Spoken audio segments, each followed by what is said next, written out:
Je m'appelle Patrick Michel Mbayo. Je vous ai présenté dans la dernière vidéo que nous avons faite les enquêtes du CPG qui ont donné des résultats probants sur l'armée numérique rwandaise. Son travail de désinformation, de saper le moral du peuple congolais. Cette fois-ci, nous revenons pour ceux qui doutent encore de l'existence de cette armée. Nous revenons pour décortiquer un compte, celui de Mireille Sugira.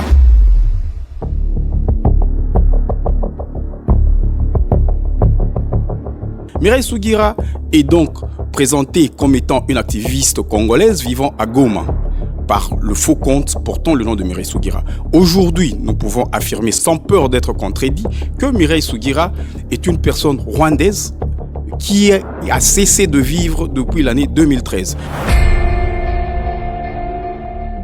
Parce que nous avons recoupé à la fois les informations reprises sur le compte Twitter de Mireille Sugira avec le compte Facebook au nom de Mireille Sugira, qui est un compte qui a cessé toute activité depuis 2013. Et les photos reprises en 2022-2023 sur le compte Twitter de Mireille Sugira sont les photos publiées en septembre 2013 sur le compte Facebook de la vraie Mireille Sugira.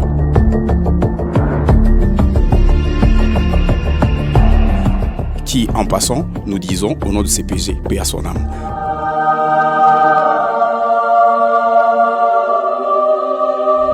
La vraie Mireille Sugira était localisée au Rwanda et avait des liens avec que des pages rwandaises, RTL Rwanda, FPR et j'en passe.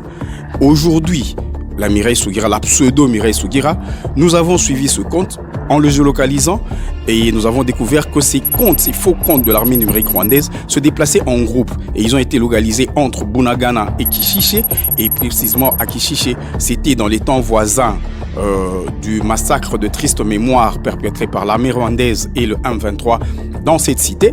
Nous avons donc localisé un groupe de 5 à 6 comptes de l'armée numérique rwandaise à cette époque-là autour de Kishishe. Et une fois retournés au Rwanda, nous n'avons pas pu suivre parce que pour nous, le compte de Mireille Sugira était un faux compte utilisé par celui que nous présenterons dans notre prochaine vidéo et que nous considérons comme le général de cette armée numérique. Mais en traversant la frontière, les deux comptes se sont séparés. L'un s'est dirigé vers Kigali et l'autre vers Rubavu. Mais très souvent, ces deux comptes se retrouvaient à Kigali. Mais alors, nous avons pu, en suivant un troisième compte, celui de Félix Mungezi, était toujours localisé au même endroit que le compte de Mireille Sugira.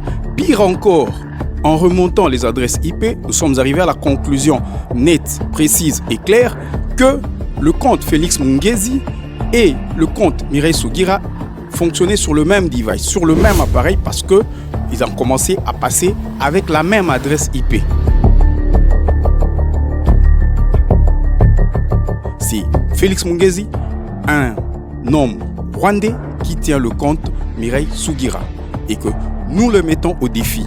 Si aujourd'hui il peut nous publier une photo récente de Mireille Sugira, nous le mettons au défi parce que la dernière photo publiée sur le compte Mireille Sugira est une photo que nous avons localisée par des méthodes de recherche d'images inversées. Nous avons pu localiser cette photo sur un site indien, brandly.in. Ce site-là est un site, un média social indien sur lequel nous avons pu retrouver cette photo. Et donc, ce n'est pas Mireille Sugira, pas du tout, parce que Mireille Sugira n'existe plus. L'armée numérique rwandaise, aux ordres de Albert Rudatiburwa, continue à promouvoir les idées expansionnistes et génocidaires du Rwandais sur le sol congolais. Le CPG est maintenant lancé dans cette guerre pour redonner et redorer le blason de la République démocratique du Congo, très longtemps terni par ses ennemis de notre peuple, ses ennemis de notre paix, ses ennemis de notre quiétude. Et ainsi, comme nous avons pu vous traquer, nous sommes derrière vous.